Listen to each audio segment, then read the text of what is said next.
we're here to talk about some financial topics, some financial things, getting on the right track financially, all of those different things, right? So what are some of the things that, that you learned, you heard, that you didn't learn, that you wish you learned? When you're going through it, you really ain't thinking too much about the future, especially when you're young.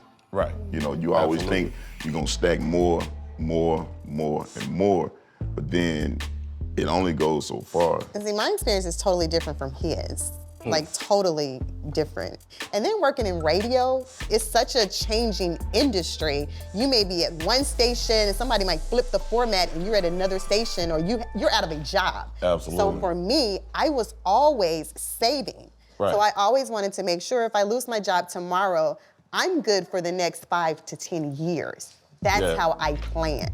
And that's exactly where we want to be, So one of the things that I like to educate on, because I don't sell anything or anything like that, I educate, because at the end of the day, what our people need the most is the education. Right. Now, what you do with that education is on you, right? I'm licensed to be able to put these different things in place and help you and guide you and lead you on all of those different things. Okay. But, at the end of the day, you can lead a horse to water, but you can't make him drink, right? Yeah. So, I saw that. So, building the financial house. And this is pretty much concrete. This is basic, but it is so important to where you want to go, right?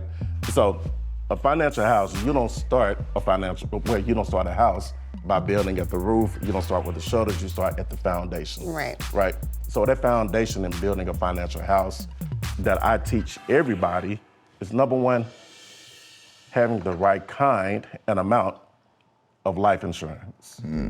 Life insurance is the foundation of the financial house, because everything else falls upon the foundation, just like in a typical house. A good man leaves an inheritance to not only his kids, but his kids' kids.